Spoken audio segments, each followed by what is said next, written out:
Well, hello, everybody, and welcome to another live episode of Dattitude. It is episode number 146. We are here live this morning. Christian Clark, Times-Picayune The Advocate beat writer of the New Orleans Pelicans, is here to join us because we have all kinds of happy news here on this Friday morning. Happy news about the New Orleans Pelicans. If we don't have any, we'll make something up. I'm just kidding. Christian, how are you doing this morning? I know in a way it's a relief. In a way, you wish it would keep going a little bit longer, but it is what it is. Where are you feeling this morning? Well, thanks for having me on. Is the happy news that the season is over?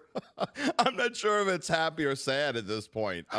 There's been so much going on, especially the last week of news feels like it took a month.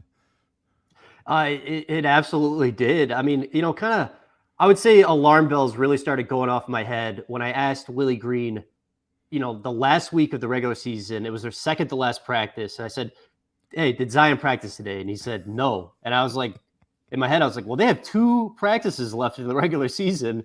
And if he didn't practice in the second to last one, that's probably not good news for Zion getting back on the court this season.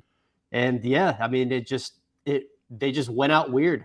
Zion not practicing, warming up before the game, dunking. It didn't look incredibly in shape or anything like that. Right. And just not playing in the most important game of the season again. Well, we are obviously going to talk about Zion and a whole lot of other things. In fact, I'm going to show you our headlines for today. Although it's kind of misleading. You see the Saints stuff, Christian and I may sneak in a little. I might ambush him and like ask him one Saints question at the end, even though that's not what he covers. But this is our Dattitude Podcast topic. So whatever you don't get here on the live portion, you go wherever you find your podcast. My monologue today is going to be mostly about the Saints.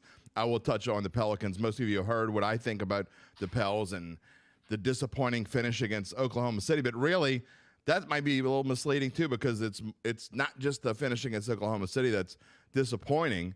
It's really how they've played just the last week of the season. You can go back to that Rockets loss, Christian, and that was kind of foreshadowing of what we were going to see, right?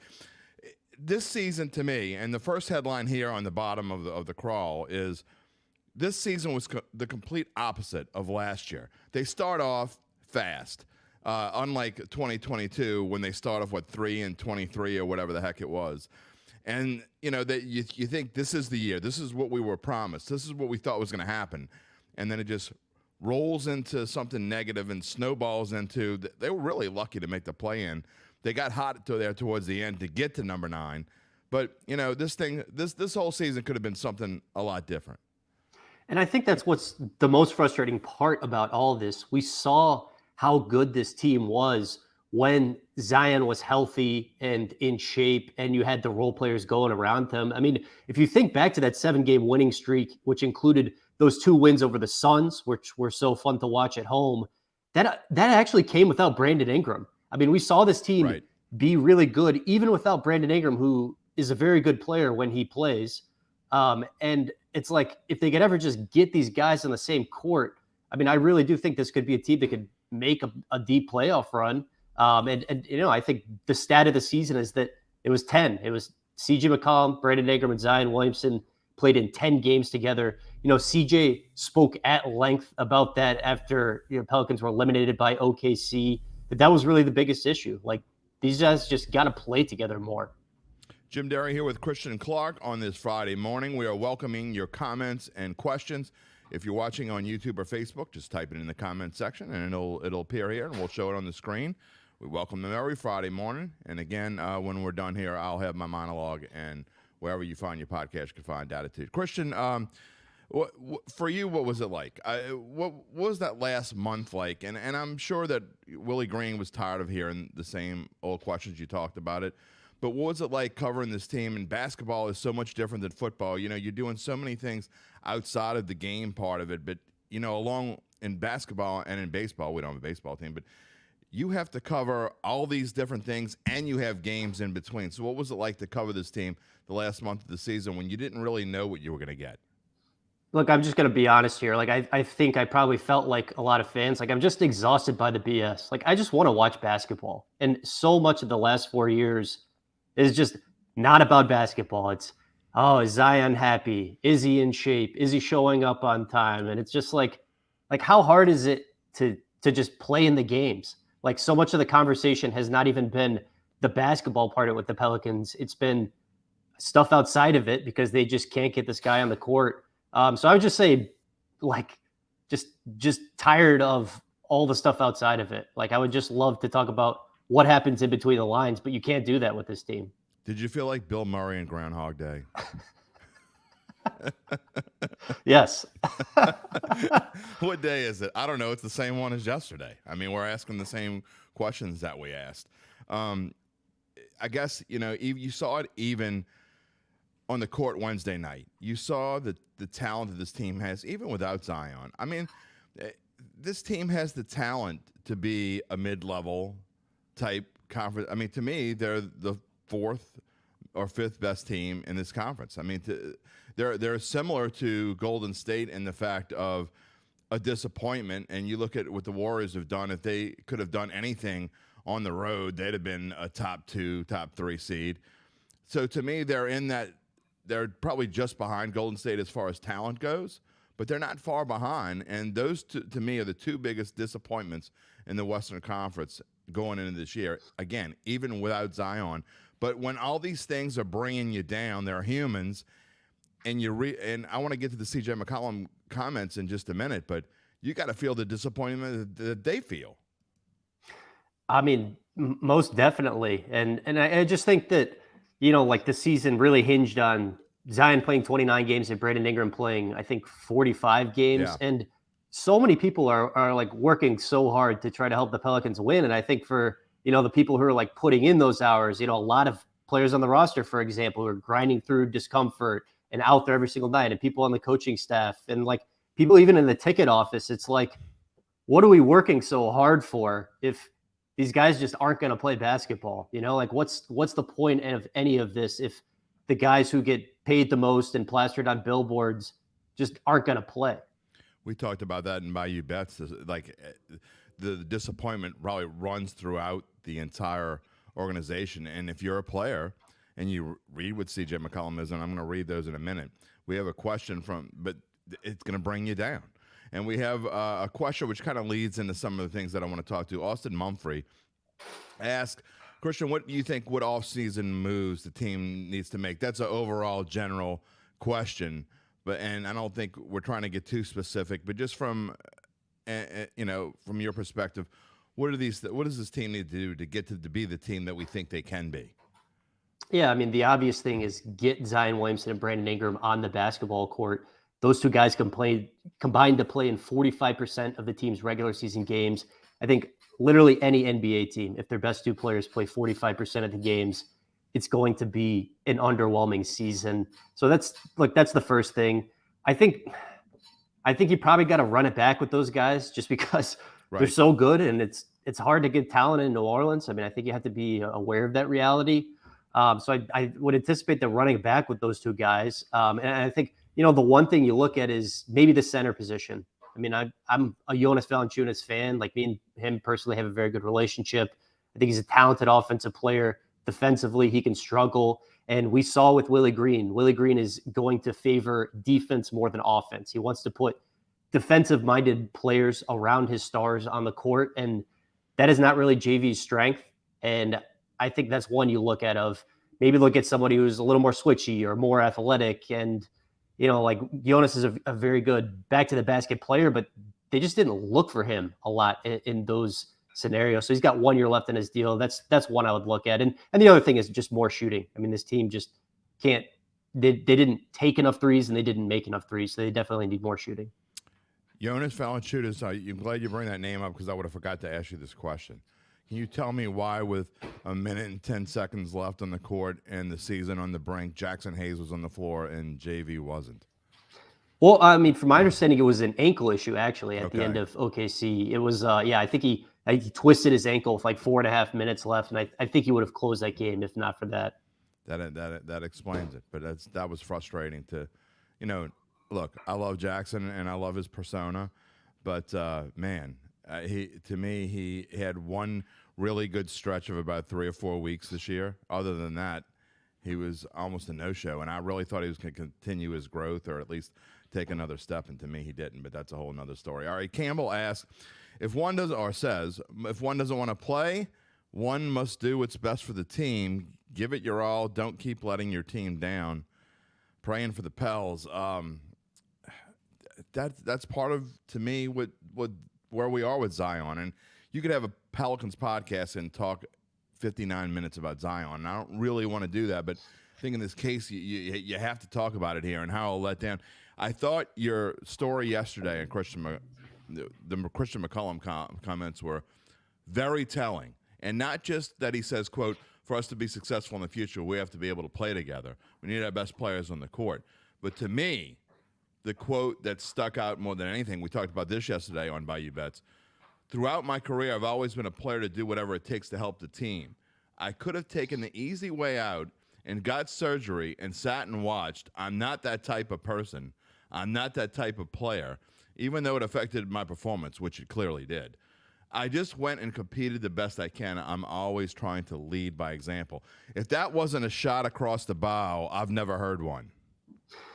I mean, you're right. And I think, we all understand, hey, look, if you're playing when you're banged up, I mean, maybe the results won't be there. If you're out there competing, like sometimes it's just not going to go your way. We're all understanding of that.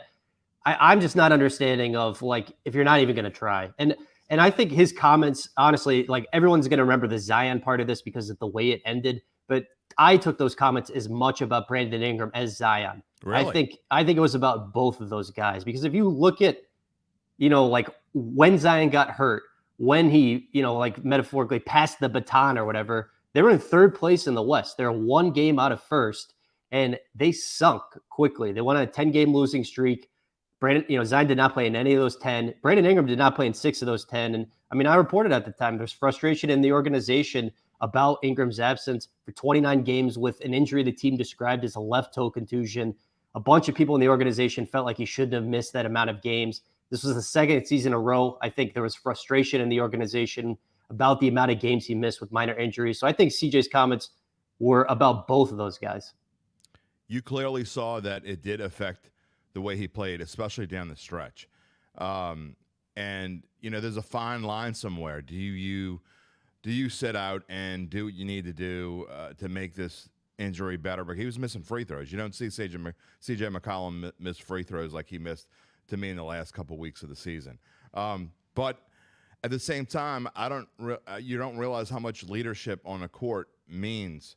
And I thought that his presence and him being there and him going through every single one of his rotations was important. And I mean, what's your feelings on the thing, and what did you see? In terms of C.J. McCollum and how much the injury affected him the last couple of weeks or last 3-4 weeks of the season? Yeah, I think it affected him a lot. The thumb thing happened in late January. He wore a splint on his right hand for basically the last 3 months of the season. I talked to him about it. It was a ligament issue. He said it affected his ball handling. He said, sometimes when he shot the ball, like it would just come off funny, especially with the splint on there. Like it was hard for him to just like get the grip he wanted to.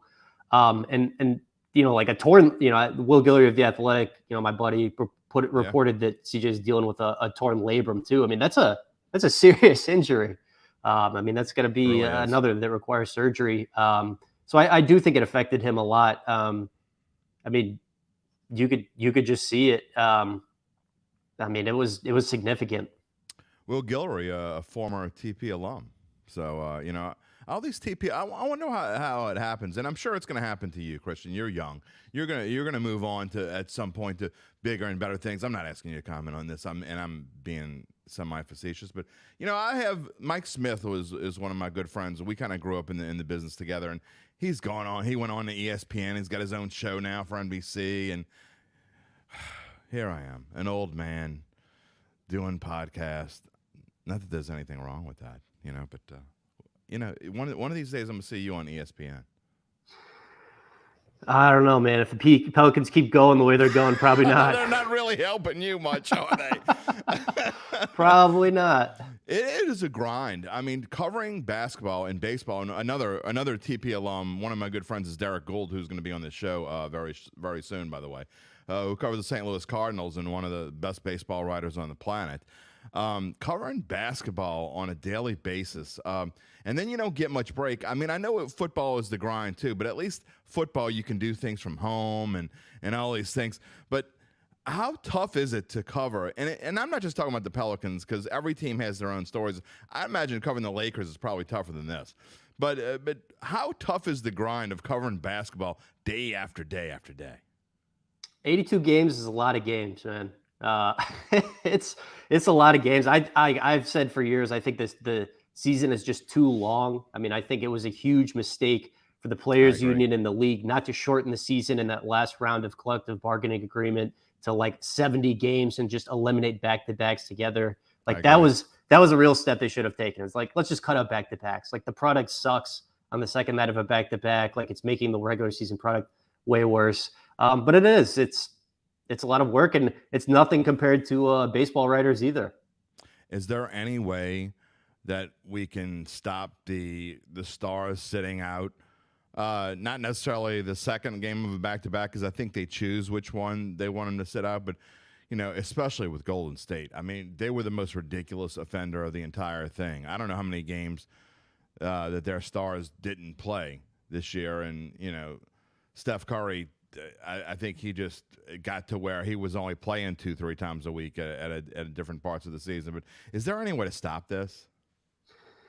Shortening the season, I think, would have helped. I guess I'm curious to see, and I think we have seen this, like even with Zion, do they try to put in more games played clauses into these contracts? Like is your money going to get messed up if you're just only out there for 30 games every season? It's been 28 and a half games per season for Zion, by the way, in his 4 years in the NBA. But that's one thing I'm looking at. I mean, one thing they tried to do in the last CBA was you have to play a minimum of 65 games to be eligible for awards, MVP, All NBA, etc. Maybe that helps. Like that was a step. Maybe it helps. Maybe it doesn't. But it's thorny. And yeah, I guess like the biggest thing is, are they just going to put games played clauses in a lot of these contracts? And the problem is, I don't know that there are still going to be so many players who don't care. They don't care if they win those awards or not. And I still have the number up on my screen from yesterday. Zion Williamson is making per game, whether he plays or he doesn't play, and this is before he signed the extension that is going to give him even more money, $143,506 per game.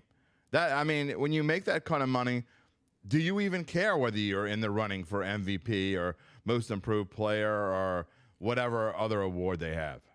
I think it's a legitimate question. And the other thing too is Zion is a signature shoe guy. I think he got $80 million contract from Jordan before he ever played in an NBA game, because look, he had an incredible season at Duke.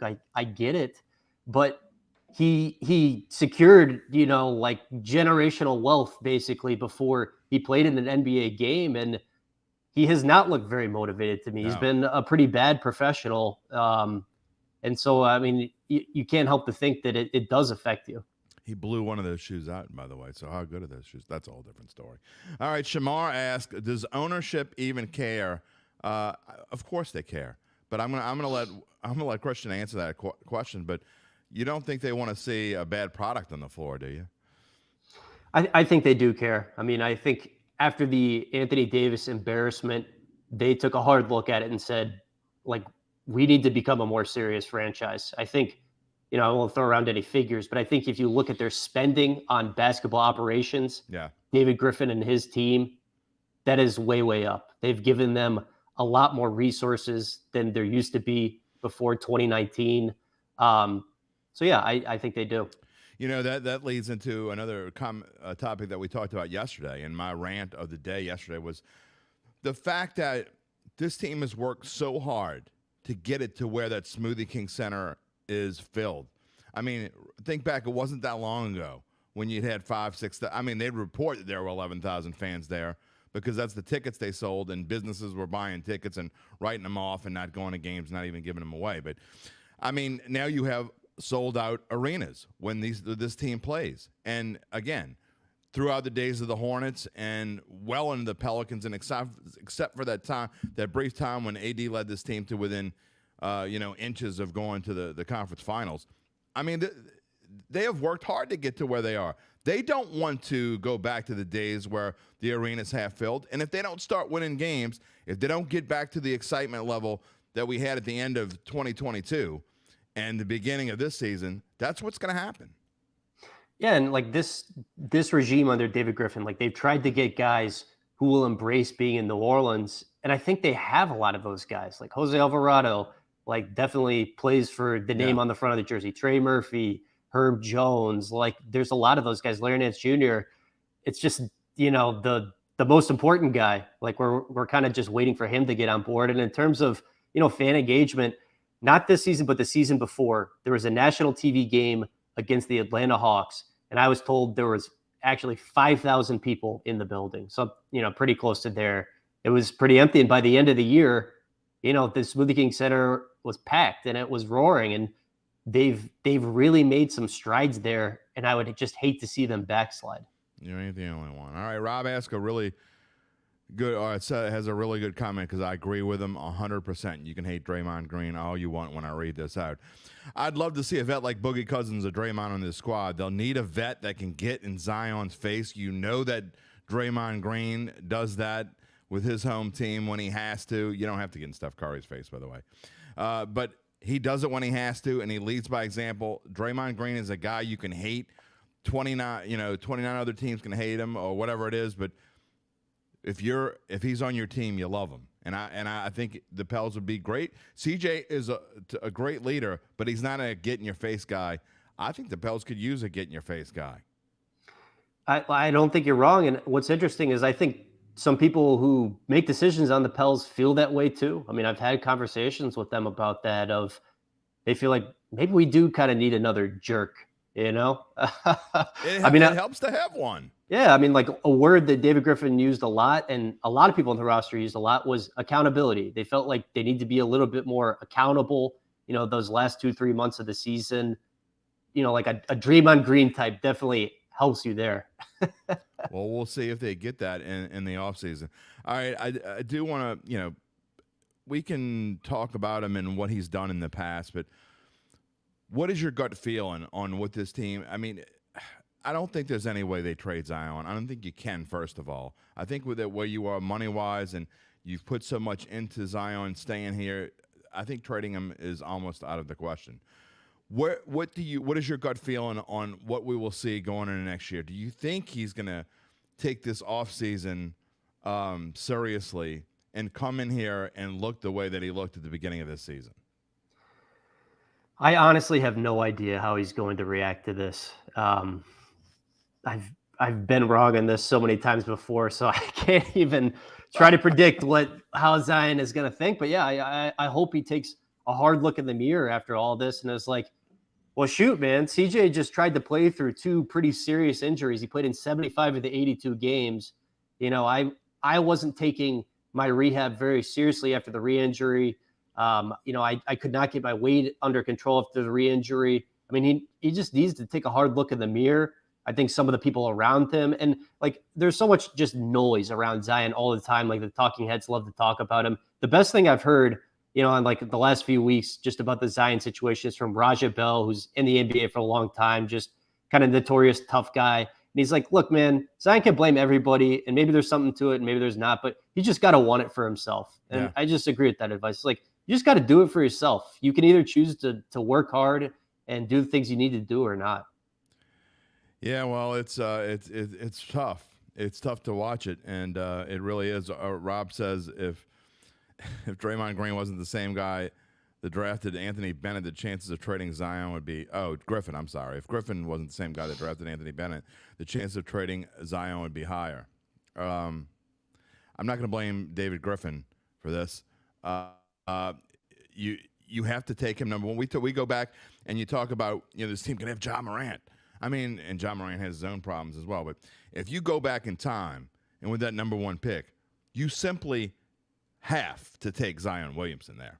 I mean, and people talk about this. If they would have taken this, and we talked about it in the show, and Zach Ewing loves to bring it up all the time. Had they drafted, it doesn't matter. You go back in time, you cannot take anyone else but Zion Williamson with that spot. I mean, you agree with that, right?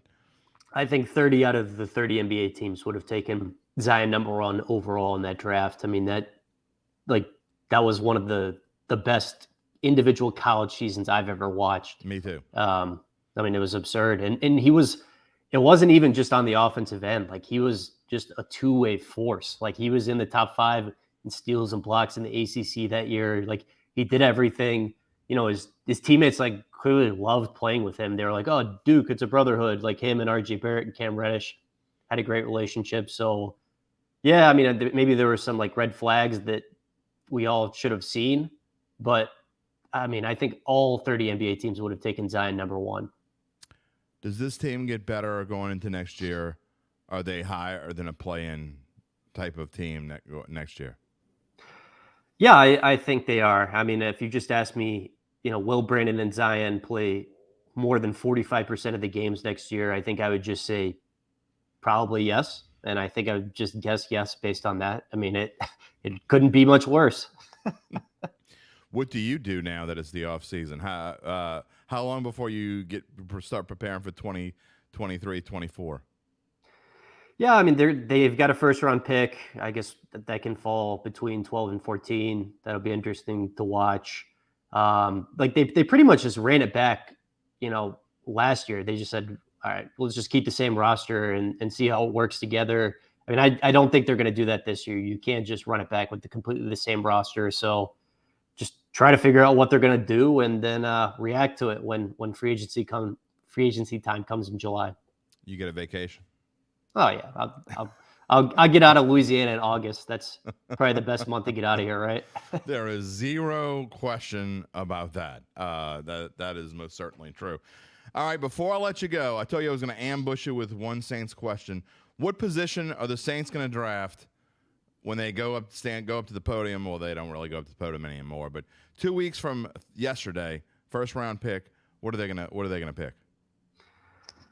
I'm not the right person to ask anything about Saints. Flip it up. We're all flip. None of us are. We said this yesterday. All these mock drafts, you can have mock drafts, and it's in every sport. I don't care which sport you talk about. No one has any clue because the team doesn't have a clue. And it's the same in basketball. No one has a clue. So, I mean, we can just flip coins and talk about it all week. Well, I mean, obviously, they solidified the quarterback position this offseason. Could they just take another one?